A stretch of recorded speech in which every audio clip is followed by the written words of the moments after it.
Nothing wrong ever happened, and now you are the chosen ones. It's another beautiful day in paradise, dear friends, dear human brethren, for you are our brethren. You are as wonderful, as powerful, as magnificent as we are, we who dwell beyond the veil. In your humanness, in your physical form, in your third dimensional reality, only a small part of your great soul, only a small part of your divinity is available to you.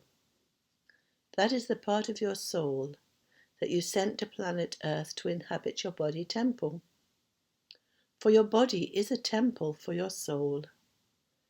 This is not the way we humans are used to thinking about ourselves, but we will, for we are in the era of release.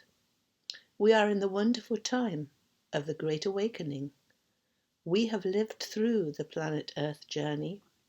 The experience has not been easy, for we have been living a nightmare of separation. Naturally, in the love of God, behind the veil as souls, as drops of water in the ocean of God consciousness, we are all one. We revel in our unity, our deep connection with each other and with the divine flow of love, electromagnetic energy that is divinity, that is God.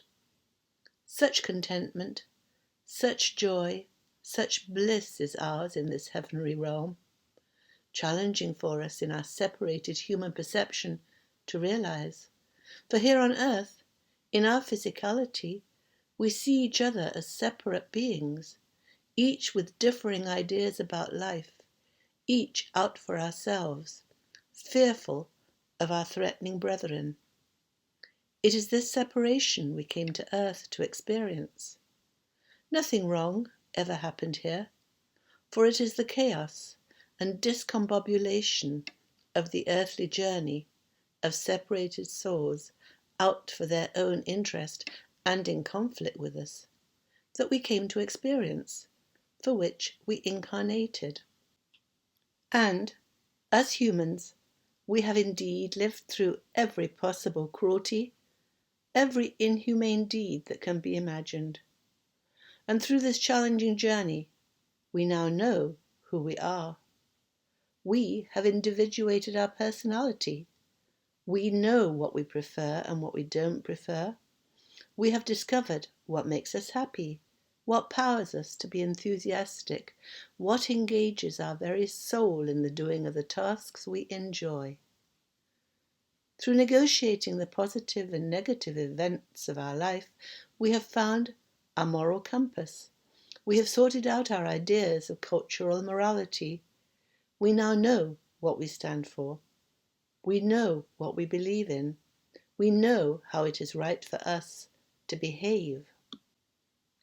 And it all comes down to love. What behavior do we believe to be loving, and what is not loving? The loving gives us joy and unites us.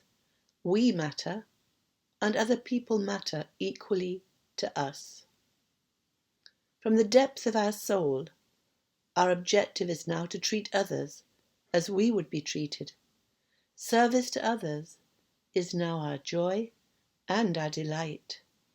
And we are so blessed, for we have individuated our talents, our preferences, and our abilities. Having tried many and varied tasks, we now know what we love to do, and we are ready to follow our bliss. When we are doing what we love, we are totally engrossed in happy tasks. We are then answering the call of our deepest divine nature.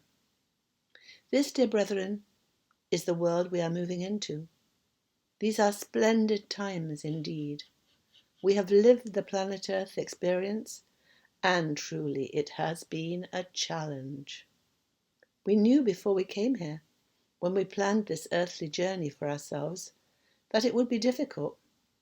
We knew we would have no memory of our divinity, that we would feel small, alone, and insignificant. And it has been so.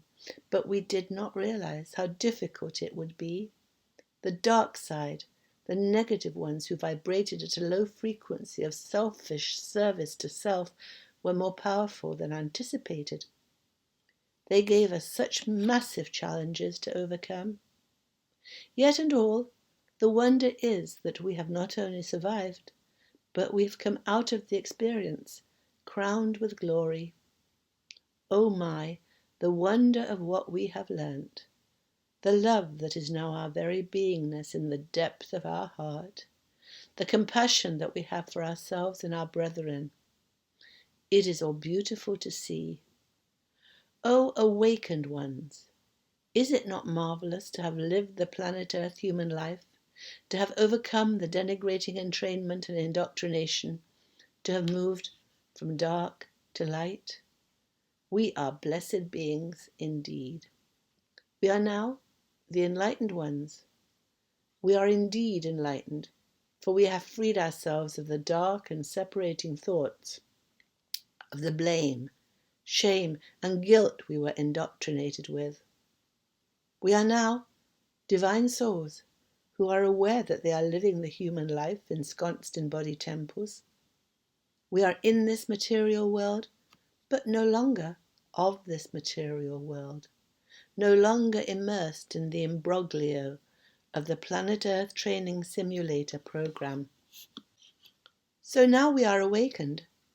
It is our job to help our fellow humanity.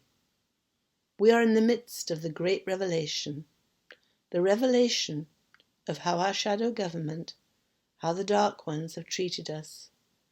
We are being shown the cruelty, the inhumanity that has been deployed against us. And yet so many of our brethren are still deeply asleep. They are still in the hypnotized third dimensional fear paradigm. They are still totally immersed in the controller's narrative. They believe what they are told by authoritative sources. They believe the so-called scientists and self-interested politicians. It seems to be so discouraging, dear brethren. What to say to them? How to help them? For as is so often stated in this chaotic time, where we go one, we go all. We need the energy, the consensus power of humanity to reach a tipping point for ascension to the fifth dimension of love. We need our brethren to awaken to the truth of their enmeshment. We need them to pierce the veil of their ignorance and to awaken to the truth of their divinity and their power. Have no fear, our dear hearts, dear souls, this will occur. Ready yourselves to help them. It is too late for your sleeping brethren to undertake the lengthy journey that has been yours. They will awaken with a shock.